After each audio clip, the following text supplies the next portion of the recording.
بسم اللہ الرحمن الرحیم۔ السلام علیکم ورحمۃ اللہ وبرکاتہ۔ بالا وائس کے معزز سامعین، آپ کو ایک نئی کہانی میں خوش آمدید۔ کہتے ہیں ایک دن سلطان محمود غزنوی دربار میں آیا۔ تمام مصاحب اور وزراء حاضر خدمت تھے۔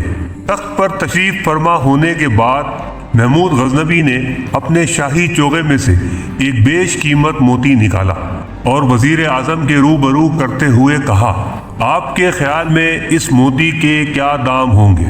وزیر اعظم نے احتیاط سے جانچ پرکھ کر کے عرض کیا، حضور والا، یہ تو نہایت بیش قیمت موتی ہے اور میری ناچیز رائے میں اس کی قیمت 1 من سونے کے برابر ہوگی۔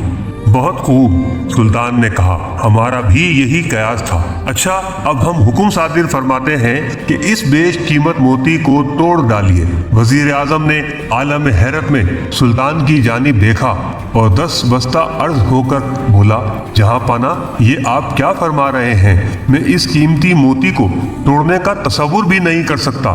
میں تو عالم پناہ کے خزانوں کا رکھوالا اور خیر خواہ ہوں۔ سلطان نے کہا، ہم آپ کی ان نیک خواہشات سے خوش ہوئے اور وزیر اعظم کو خلعت عطا فرما کر موتی واپس لے لیا۔ تھوڑی دیر بعد ادھر ادھر کا ذکر چھیڑ کر سلطان نے وہی موتی نائب وزیر کو تھمایا اور کہا، اگر اس موتی کا کوئی خریدار بنے تو وہ اس کی کتنی قیمت ادا کرے گا؟ نائب وزیر نے فوراً عرض کیا، حضور، مجھ عاجز کو اس کی قیمت کی کیا پرکھ، یہ تو میری سوچ سے بھی زیادہ قیمتی ہوگا۔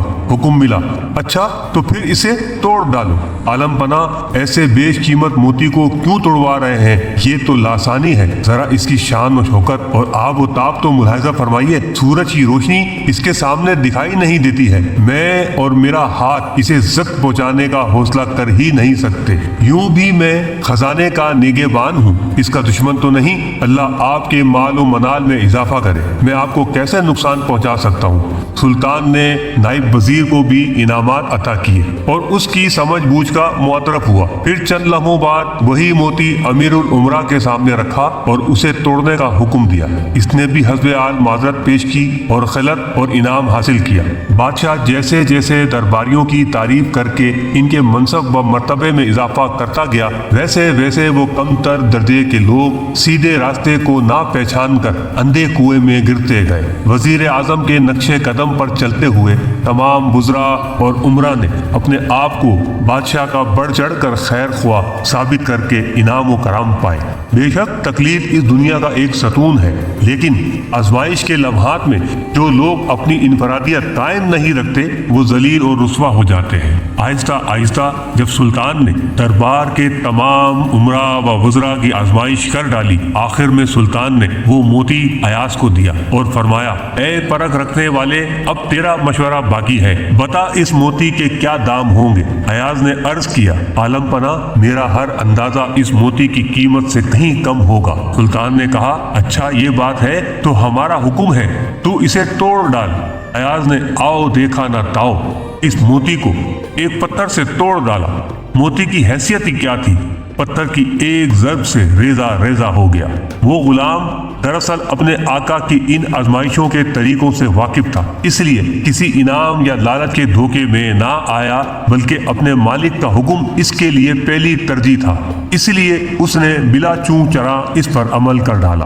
موتی کا ریزہ ریزہ ہونا تھا کہ سب درباری تھوڑی دیر کو ششدر رہ گئے، پھر زور سے چلا اٹھے کہ ارے نادان، تیری یہ ہمت کہ ایسا نادر و نایاب موتی توڑ کر پاش پاش کر دیا اور بادشاہ کے نقصان کی طرف ایک نظر بھی نہ کی۔ ان کا شور شرابہ سن کر ایاز نے کہا، اے عقل مند صاحبو، ذرا غور کرو اور دل پر ہاتھ رکھ کر بتاؤ کہ موتی کی قیمت زیادہ ہے یا حکم شاہی؟ تمہاری نظر سلطانی فرمان پر ہونی چاہیے یا اس حقیر موتی پر؟ افسوس، تم نے ظاہر پر نگاہ رکھی اور باطن کو فراموش کر دیا۔ معلوم ہوا کہ تمہارا پیر و مرشد شیطان ہے، تم صراط مستقیم سے بھٹک چکے ہو۔ میرے نزدیک سلطان کے ابرو کا اشارہ کافی ہے۔ وہ انسان بیکار ہے جو ایک حقیر پتھر کو حکم شاہی سے زیادہ قابل احترام سمجھے۔ جب ایاز نے یہ راز سب کے سامنے کھول کر رکھ دیا تو سب درباری جیسے اچانک کسی گہری نیند سے جاگ گئے ہوں۔ وہ لگے بغلے جھانکنے، لیکن تیر کمان سے نکل چکا تھا۔ بادشاہ نے کسی بہانے پر کان نہ دھرا اور غضبناک ہو گیا اور کہا، تم سب قابل تعزیر ہو اور تم میں سے ایک شخص بھی اس دربار کے قابل نہیں۔ اس معمولی پتھر کے سامنے تم نے میرے حکم کی تذلیل کی۔ یہ کہہ کر شاہی جلاد کو حکم دیا کہ ان سب ناخلف افراد کی گردنیں اڑا دو۔ یہ حکم سنتے ہی جلاد اپنی تلوار تیز کرتا ہوا آگے بڑھا۔ ارکان دولت و حشمت خوف سے کانپنے لگے۔ موت سامنے کھڑی تھی، مفر کی کوئی راہ نہیں تھی۔ اس وقت ایاز کو وزرا کی یہ ابتر حالت دیکھ کر ترس آیا تو وہ ہاتھ باندھ کر سلطان محمود سے عرض گزار ہوا، اے بادشاہ، تیری مہربانیاں ہم سب پر غالب ہیں، ہم ان کے بوجھ تلے دبے ہوئے ہیں۔ میری کیا اوقات کہ میں تجھے تیری مہربانیاں اور نوازشات یاد دلاؤں اور کوئی مشورہ دوں، لیکن ان سب نادانوں اور مجرموں کی گردنیں بھی تیری ہی دیوار پر ٹکی ہوئی ہیں۔ بے شک یہ شکست کھا گئے، مگر اتنا تو ہوا کہ اپنی غلطی اور جرم سے باخبر ہو گئے۔ اب اس گمراہی سے لوٹ کر تیری طرف آنا چاہتے ہیں تو تو انہیں معاف کر دے، تیرا کرم ہی ان کی آخری امید ہے۔